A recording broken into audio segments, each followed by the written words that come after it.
Und jetzt sind wir endlich angekommen. Dabei nehmen wir euch jetzt mit.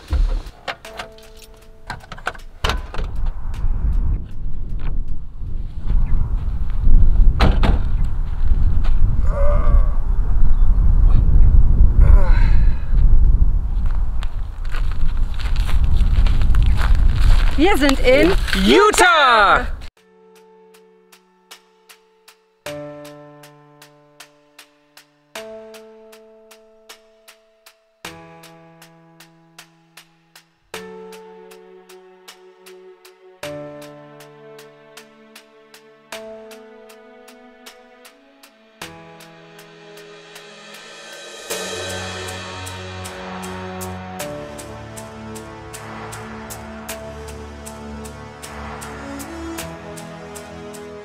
Wir haben jetzt Utah schon wieder verlassen, und zwar nach Süden, da wir noch den Horseshoe Bend und den Grand Canyon machen wollen. Und jetzt sind wir gerade eben auf dem Parkplatz vom Horseshoe Bend angekommen.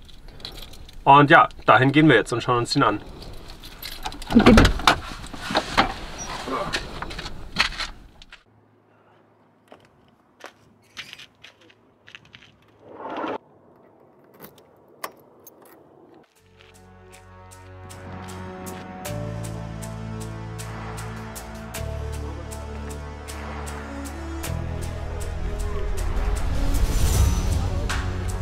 Anderen Objektiv.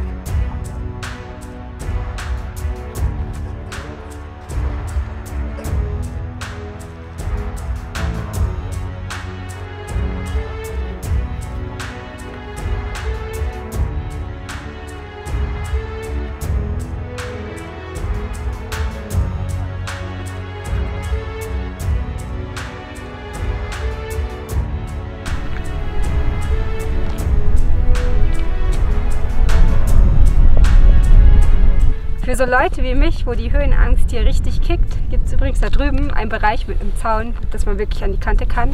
Oder da an die Kante, man hat das Gefühl, gesichert zu sein. Und hier geht es auch, wenn man nicht zu nah am Abgrund ist, finde ich.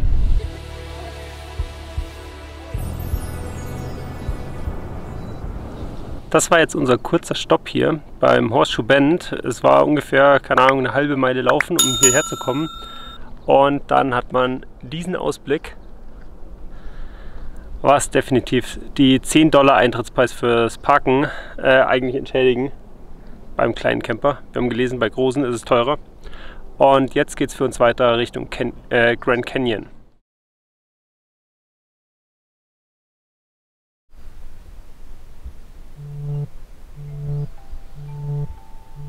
Einmal Kaffee für dich.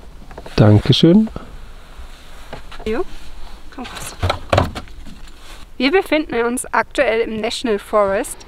Das ist ein Platz, wo man schlafen kann, bevor oder nahe am Grand Canyon, weil wir uns heute den Grand Canyon anschauen werden. Jetzt werden wir hier erst noch eine Runde durch den National Forest mit Rio gehen und dann fahren wir gleich nachher nach dem Frühstück zum Grand Canyon. Geht so.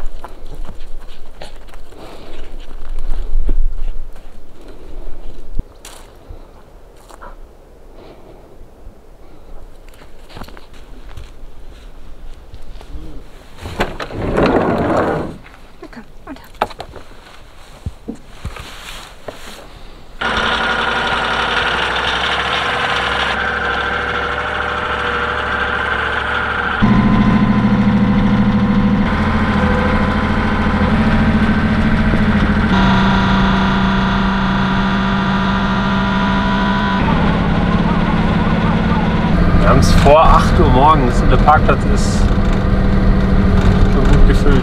Hier im Schatten. Ja. Und hier hat man schon mal den ersten Blick auf den Grand Canyon. Und wir gehen jetzt zur Aussichtsplattform.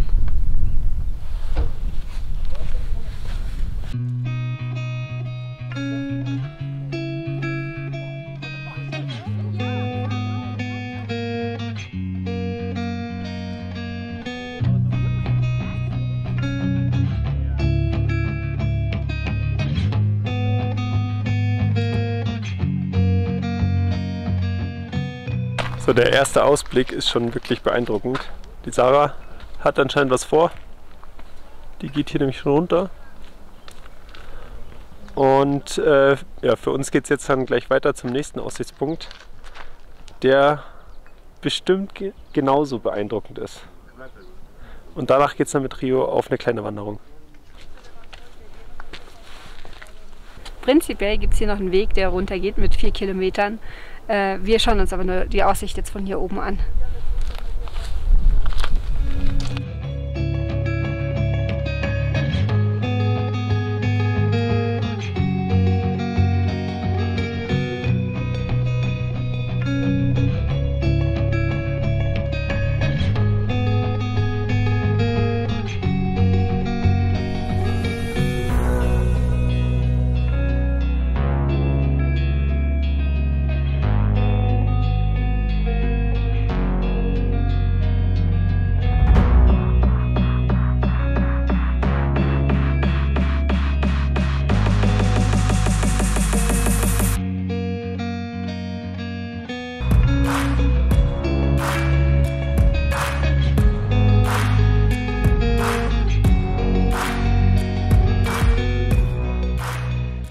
Wir sind übrigens am South Rim aktuell in Arizona, weil der North Rim vom Wetter her noch gesperrt ist. Der Winter war sehr rau dieses Jahr oder letztes Jahr. Das liegt bestimmt daran, dass wir da waren, wie immer. Und der North Rim öffnet erst am 2. Juni voraussichtlich.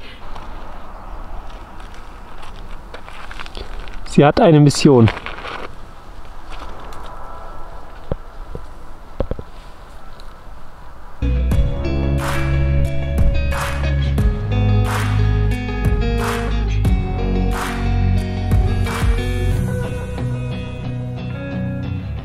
Was ich relativ erstaunlich finde, in den USA gibt es ja doch eine Klagegesellschaft und dass man, also es ist alles auf Sicherheit ausgelegt und man darf nichts machen, womit man am Ende verklagt werden kann. Und hier jetzt zum Beispiel am Grand Canyon oder auch sonst wo gibt es dann die Passagen, wo einfach keine Absperrung ist. Oder auch beim Horseshoe Bend war es ja genau dasselbe. Und da verstehe ich manchmal nicht, wie das Ganze zusammenpasst.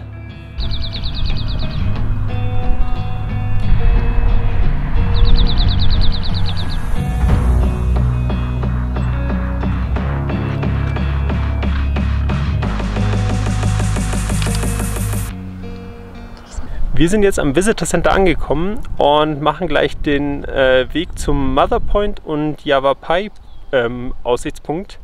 Und da dürfen wir nämlich Rio mitnehmen, was uns natürlich sehr gut gefällt. Aber wir haben auch schon einige Hunde gesehen, also richtig cool. Und ja, was soll man sagen, wir merken, dass wir nicht die Einzigen sind. Das ist jetzt nur die Reihe der Wohnmobile. Und dahinter ist ein Parkplatz für die Autos und der ist schon komplett gefüllt jetzt um 8:30 morgens. Also ich bin mal gespannt, wie viel da auf dem Weg los sein wird.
Wir sind jetzt gestern nach dem Grand Canyon nochmal hier in den National Forest gefahren und heute geht es für uns weiter Richtung Monument Valley und Valley of the Gods in Utah.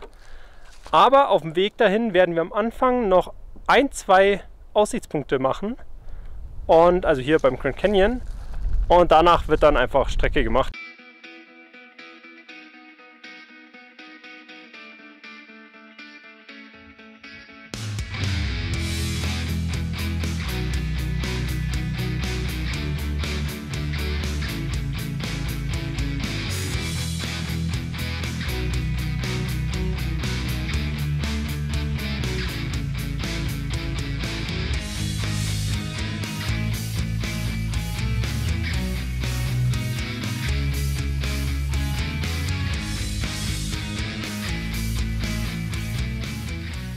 So, für uns geht es jetzt weiter zum Navajo Point. Der Aussichtspunkt hier war schöner als gedacht und vor allem leerer als gedacht.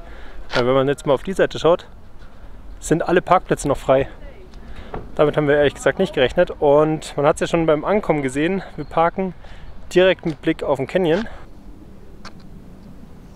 Nichtsdestotrotz geht es jetzt für uns ins Auto und weiter. So, wir sind jetzt am Navajo Point angekommen und ja, schaut vielversprechend aus wie der letzte Platz. Schauen wir uns mal die Aussicht an.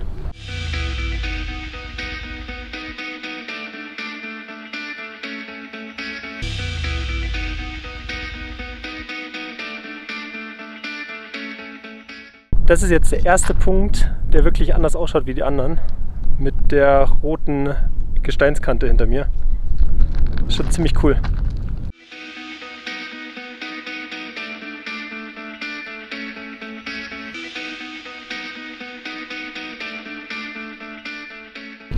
Und da vorne ist ein Aussichtsturm, auf den man leider nicht mehr drauf gehen darf. Früher durfte man anscheinend da drauf gehen. Ich weiß nicht, ob das temporär ist. Aber da man eben nicht mehr drauf darf, werden wir den auch gar nicht machen. Sondern dann geht es jetzt dann gleich weiter, weil so langsam reicht es auch mit Canyon anschauen.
Ich bin müde.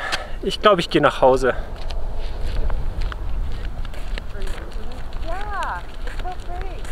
Hallo vom Forrest Gump Point. Jeder, der den Film kennt, kennt diesen Punkt hier mit dem Blick aufs Monument Valley. Und das ist auch unsere erste Sehenswürdigkeit hier in Utah gewesen. Und ja, für uns geht es jetzt weiter Richtung Valley of the Gods.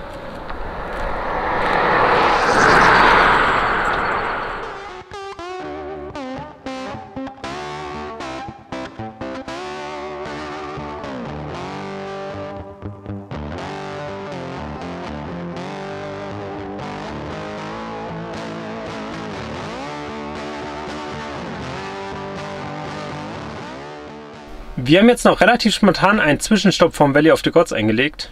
Und zwar im Gooseneck, heißt der State Park? Gooseneck State Park. Erstmal, weil man hier schwierig stehen kann in der Umgebung. Da der Mexican Head, das war früher das beliebte Ziel, jetzt kostenpflichtig ist. Und ja, hier und wir bei Freunden, beim Dan und bei der Lucy gesehen haben, dass es super schön ist. Genau. Und darum sind wir jetzt hierher gefahren in den State Park. Das kostet jetzt $10 die Nacht. Genau, $5 für heute für den Eintritt und 5 für morgen. Und es hat, also ich habe schon mal gehört davor, dass einer gesagt hat, das ist so ähnlich dem Horseshoe Bend, nur nicht ganz so beliebt. Finde ich jetzt nicht ganz so. Ich weiß, was sie meinen. Es ist trotzdem schön. Aber dem Horseshoe Bend macht jetzt keine Konkurrenz, finde ich. Aber Nee, es ist sehr schön. Aber man kann hier direkt am Canyon stehen und das zeigen wir euch jetzt.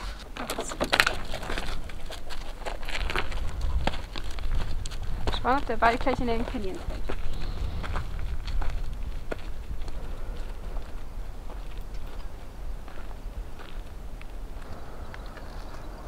Und das ist jetzt unsere Aussicht direkt vom Auto. Super schön. Ich überlege gerade, ob man hier einmal runterwandern kann. Ich glaube nicht. Das wäre sehr schade, aber es ist mega schön.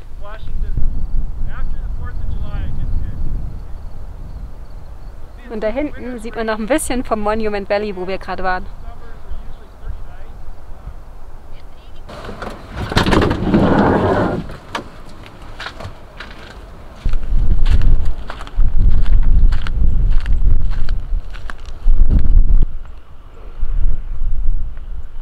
Wie ihr sehen könnt, haben wir heute Sonne und der Ausblick ist einfach wirklich toll. Aber es ist auch windig und deshalb werden wir die Pancakes nicht wie geplant draußen machen, sondern drin. Und da gehen wir jetzt auch rein.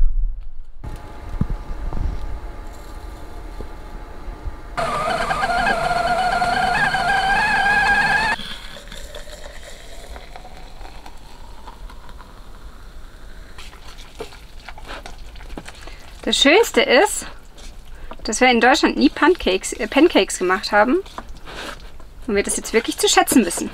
Vor allem mit Aussicht.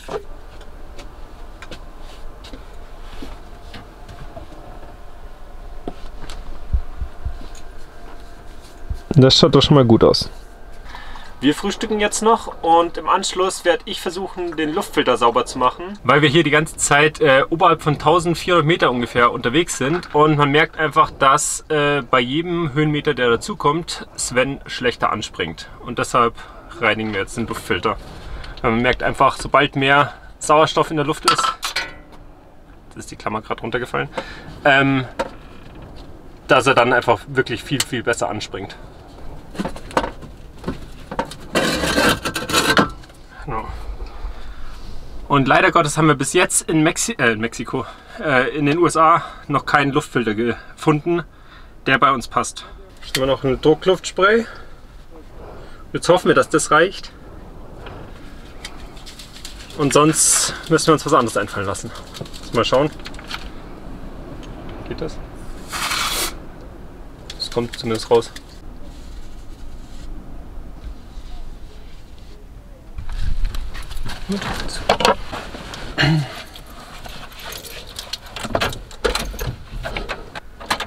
Und jetzt mal schauen, ob er besser anspringt wie davor.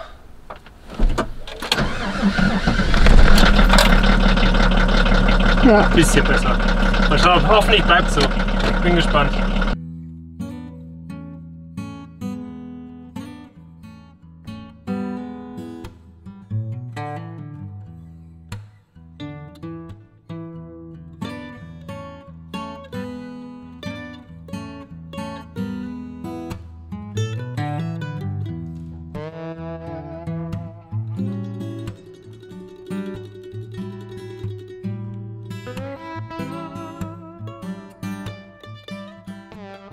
Wir sind jetzt schon im Valley of the Gods angekommen und ja, was soll man sagen? Das ist unser Ausblick aktuell und da fahren wir jetzt auch hin. Ich glaube, es enttäuscht uns bereits jetzt nicht. Wir sind jetzt schon an den zwei Felsen hier vorne vorbei und es ist so beeindruckend. Also es hat sich wirklich gelohnt, hierher zu fahren. Aber ja, wir fahren jetzt hier weiter und dann hoffen wir einfach, dass wir den perfekten Spot für uns finden, wo wir jetzt die nächsten 1-2 Tage bleiben.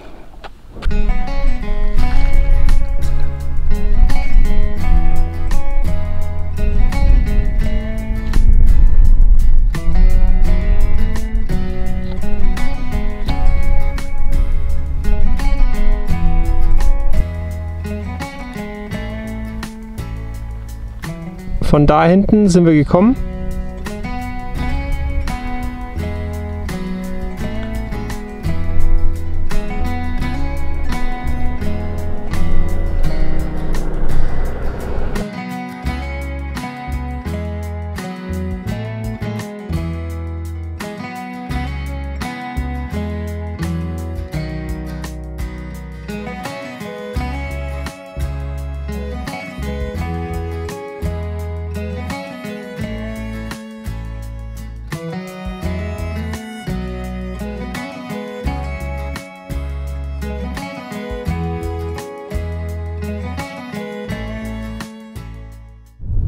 jetzt hier unseren Platz für heute gefunden und es könnte schlechter sein.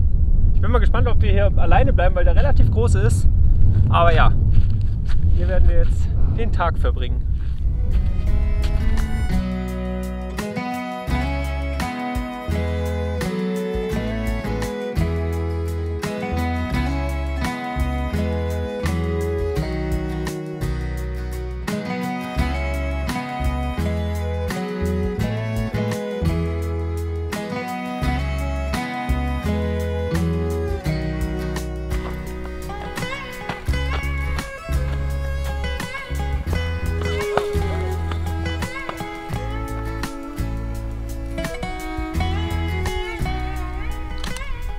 Wir gehen jetzt gerade ein bisschen mit Rio und erkunden hier die Gegend. Und da hinten oben, das ist unser Schlafplatz aktuell für heute und wahrscheinlich noch morgen, bevor es dann ein bisschen weitergeht. Genau, und wir haben vorher schon von einem anderen gehört, dass hier noch irgendwo im Flusslauf irgendwo noch Pfützen sind. Und die versuchen wir jetzt für Rio zu finden. Sarah und Rio haben gerade ein Hörnchen gesehen und sind jetzt schon beim Flusslauf gleich.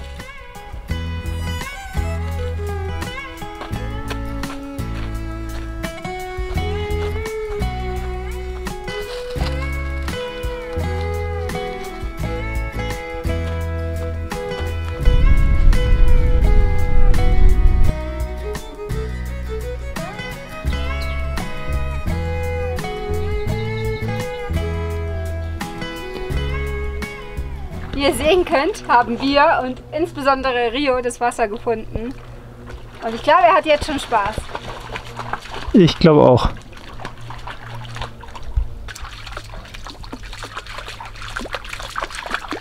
Ja, super.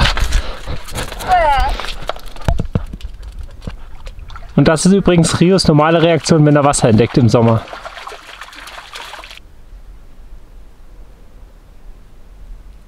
Und wer sich jetzt wundert, was Rio hier so im Wasser angestarrt hat oder wo er sich gedreht hat, was los ist, hier sind Kaulquappen drin und wenn die ihn berühren, beziehungsweise wenn er die sieht, also jetzt hat er sie gerade beobachtet, aber davor ist er dann immer aus dem Wasser rausgehüpft.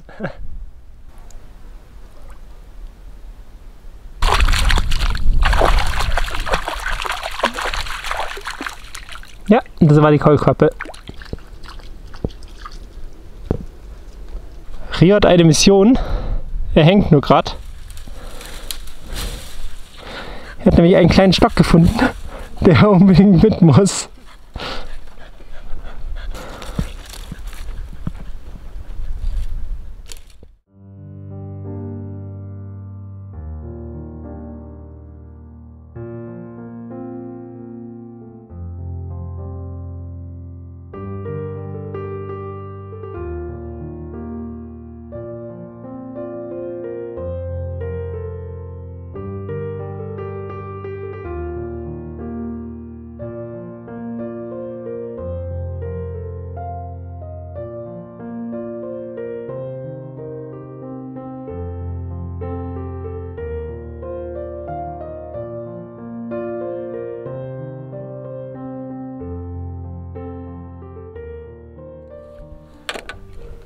Wir müssen jetzt draußen unseren Kaffee kochen, beziehungsweise es gibt schlechtere Orte, aber trotzdem müssen wir es machen, weil passend zum Valley of the Gods, wo wir länger stehen wollten, also es ist jetzt schon die 3. Nacht gewesen, ging am ersten Morgen unser Gas leer.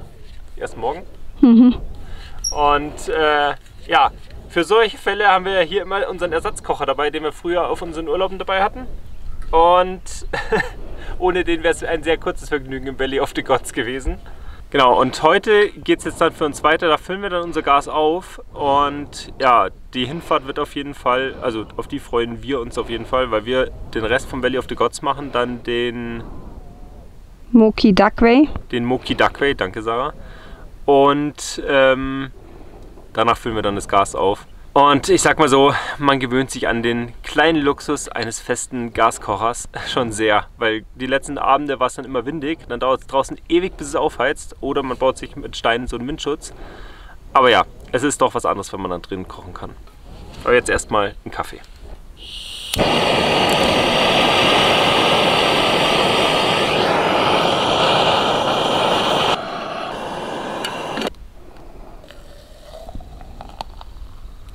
leider ein bisschen zu voll gemacht. Deshalb wird es jetzt rausschwappen erstmal. Oh ne. Haha. Schwappt nicht raus.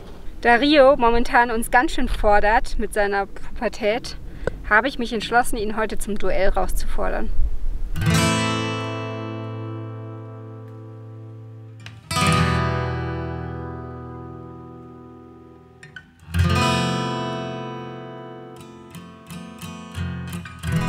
Auf 3. 1, 2, 3. Peng! Rio, peng! Wir haben einen eindeutigen Gewinner. Der ist nicht Rio, sondern... Ja! Nachdem Rio und ich jetzt alle persönlichen Punkte geklärt haben, geht es jetzt für uns weiter in diese Richtung dahinter zum durchs Valley of the Gods zum Moki Duckway und dann geht es weiter Richtung Moab.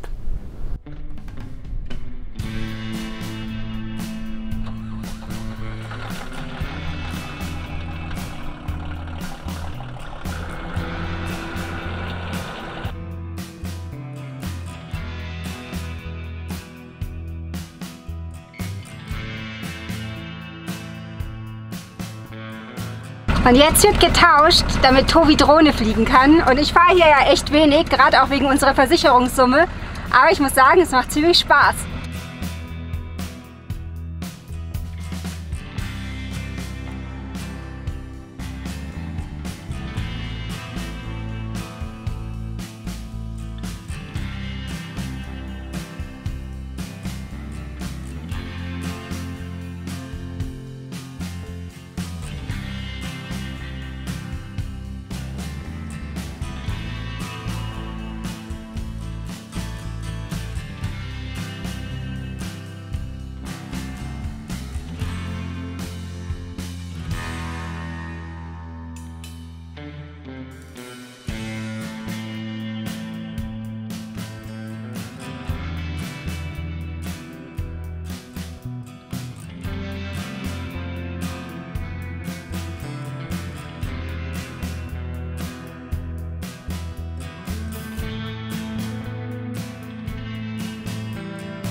Wir dachten ja schon, dass wir die letzten Tage die besten Spots mit hatten.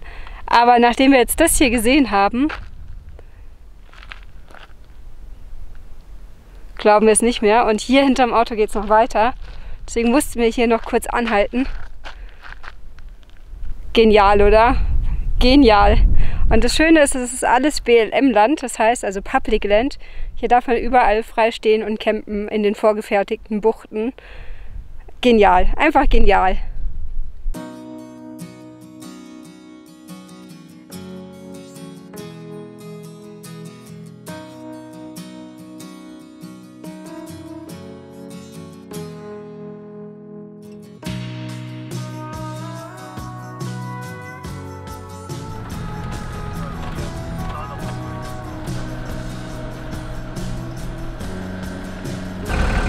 Über 5 Tonnen wird es nicht empfohlen, hier zu fahren.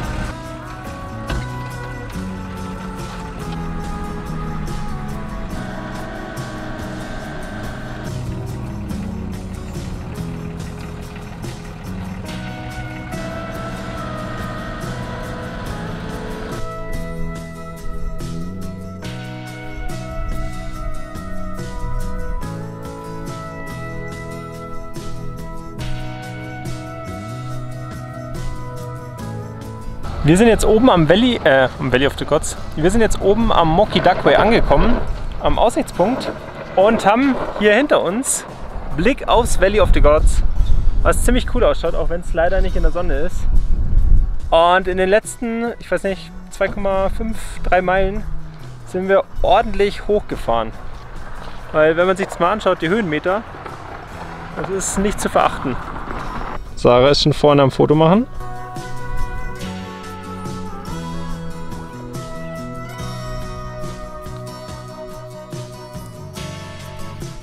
Da sind wir jetzt hochgefahren. Hier. Und von der Straße da unten sind wir gekommen. Das Ganze jetzt noch bei blauem Himmel, hat die Sarah gerade auch schon gesagt. Ja, ist ja großartig. Wäre ein Traum. Aber es ist auch so schon super schön. Und ich hätte gedacht, dass es noch steiler ist, muss ich sagen. Also 10% auf Schotter, ja, war eigentlich eine kein normale Problem. Straße. Wir wollen morgen jetzt in Arches National Park fahren und ja, vor 1-2 Tagen haben wir nochmal nachgeschaut und man braucht tatsächlich eine Genehmigung für einen Zeitslot, in den man rein darf, und der wird immer am Vorabend um 18 Uhr freigegeben zum Buchen. Das kostet, glaube ich, $2. Und ja, jetzt in, ich glaube, 1 oder 2 Minuten ist es soweit. Da werden wir versuchen, unseren Timeslot für morgen zu bekommen. Wir wissen nicht, wie voll das ist. Also wir haben schon gehört, dass der Arches einer der volleren Nationalparks ist. Und ja, wir sind einfach mal gespannt, ob wir es schaffen, schnell genug zu sein. Und wenn du wissen willst, ob wir es geschafft haben, einen Platz zu bekommen für den Arches National Park, dann schau nächste Woche gerne wieder im Video vorbei. Da geht es nämlich im Arches National Park für uns weiter. Bis dann, ciao.